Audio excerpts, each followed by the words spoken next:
Ertalab bola chaqangizni boqishlik uchun uyingizdan chiqib ketayotganda agar sizni niyatingiz o'zida bo'lsaki, aytaylik, yana boraman, ishlayman, majbur ekanman-da, endi oilani rahbari, shu bola chaqam boqishim kerak, majburman deb chiqib ketsangiz, ishlaysiz, pul topasiz, gunoh emas bu.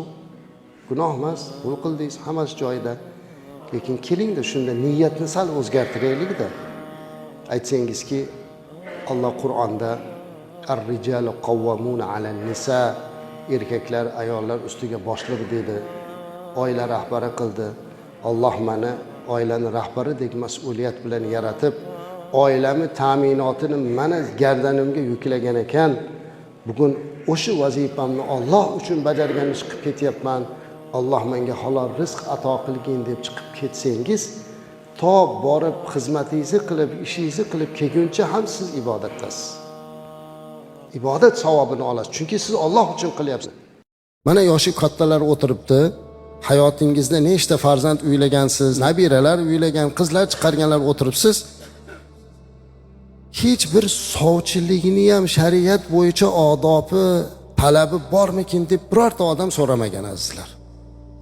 Sovchiligini ham o'ziga yarasha shar'iy odobi, axloqlari bor. Qanday bo'ladi? Rasulimiz o'rgatdilar.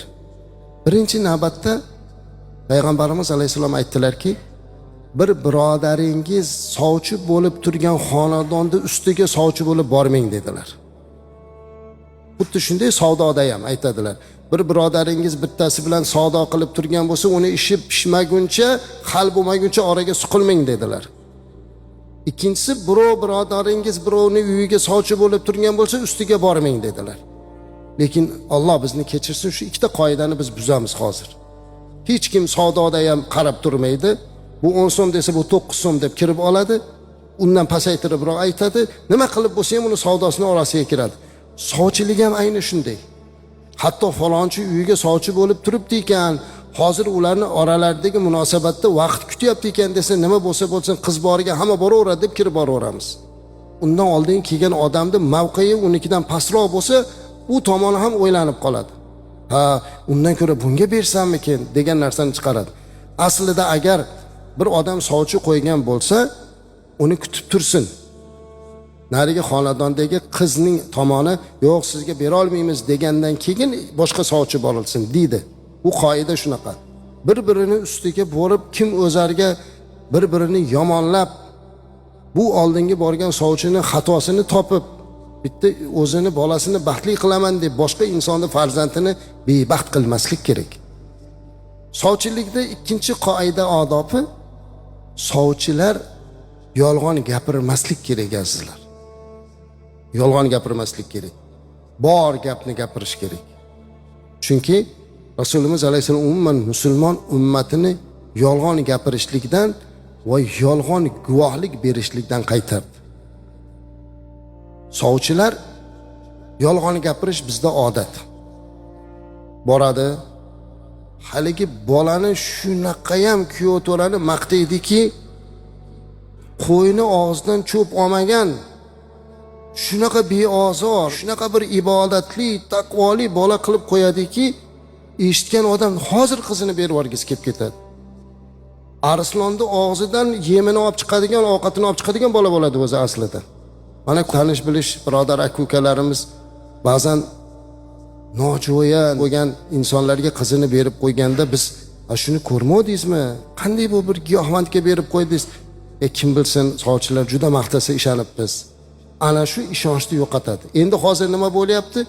Sovchi gapirsa ham odamlar ishonmay qo'ydi.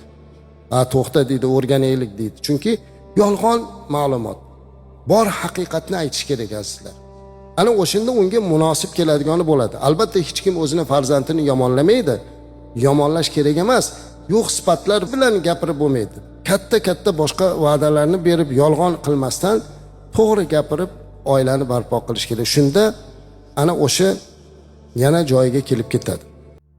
Payg'ambarimiz alayhisalom Imom Bayhaqiy rivoyat qilgan bir hadisda keltiradilarki, "Man wassa'a ala iyalihi yawm Ashura, wassa'a Allohu alayhi fi sa'iri sanatihi."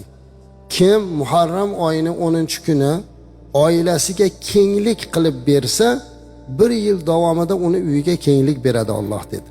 Ya'ni shu kuni bir oz uyingizga kenglik qilib bering. Bir dasturxon qilib berasizmi?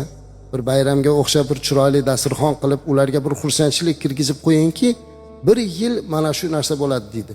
Men mana shu hadisni o'qiganimga qarayib 40 yildan o'tdi. Ustozimiz aytuvdilarki, mana shu hadisni eshitgandan beri men shunga amal qilaman, har yili shuni barakasini ko'raman dedilar. Va bunga misollar ko'p sahobalardan ham bor ekan. Ular ham aytgan ekanlar, biz shu hadisni eshitgandan beri Muharram oyini 10-kuni uyimizga kenglik qilib beramiz va bir yil mobaynida shunaqa kenglikda yashaganimizni bildik deydilar. Tajribadan o'tgan azizlar bu. Biz ham eshitgandan beri mana shunga amal qilamiz. 10-Oshiro kuni kim nimaga qodir bo'lsa, shuni shunday chiroyli qilib qo'ysinki, bir xonadoniga xursandchilik kirib qolsin. Bir fayz kirib qolsin. Bir mana shu Oshiro haqida kitoblarda ko'rib o'tirsam bir hikoya chiqib qoldi.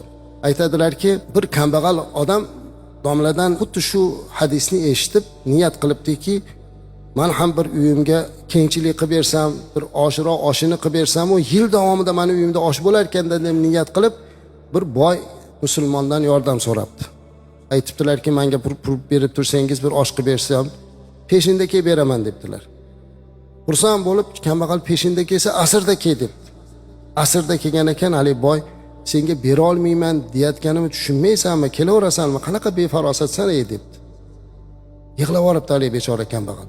Shu bugun iftorlik bo'lsa, Oshiro bo'lsa, shuni ertalab aytmaysizmi? Men shunga qarab boshqa yo'lini qilardim deb xafa bo'lib yig'lab ketayotsa, haligi boyni bir g'ayridin qo'shnisi bor ekan. Haligi ko'rib qopti. Chaqirib, nima bo'ldi, sen nima yig'lab ketyapsan? 2 marta kelding qo'shnim oldiga.